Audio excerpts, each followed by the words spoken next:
We're here today to basically do a restoration site for the DNR. So we're working with the Rocky Mountain Elk Foundation, some volunteers with them, and then some employees both with the DNR and AmeriCorps.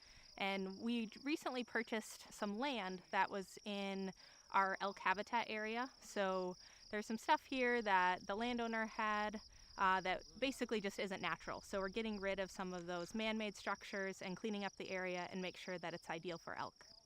What's important with the Elk Foundation, one of our mission statements is to reintroduce elk wherever elk have been before. So if elk roamed in a state before, we'll reintroduce them there with local government's approval and working with them. Right now we're in the Mackinac State Forest. We're also in Elk Habitat, and this private piece of property was purchased by the state in order to grow that habitat at the state level. So this piece of property moving forward will be managed by the Atlanta Forest Management Unit.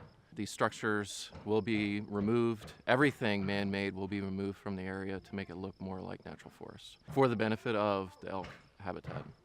Today, we're moving stuff out of a house and taking out hunting houses. That way elk can eat and bears can hunt. And also, we put out the gates that were surrounding trees. I want nature to be a perfect place for animals to live.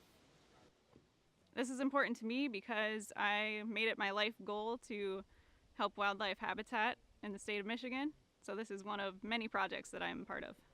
2018 is an important date for elk in Michigan because that is the 100th year that they will have been in place, restored back here in Michigan.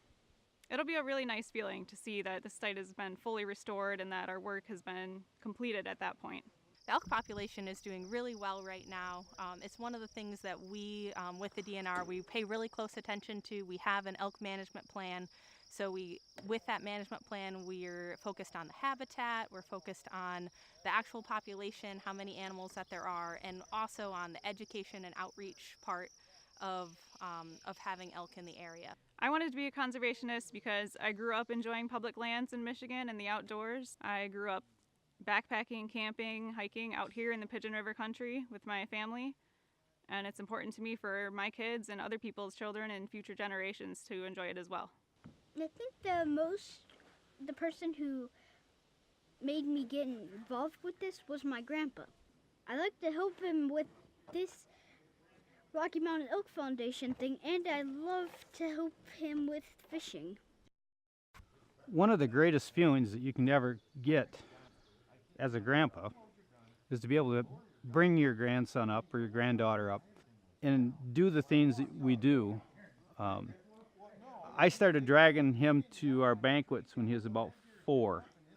He would help me with the live auctions, he'd hold stuff up, and he got involved that way.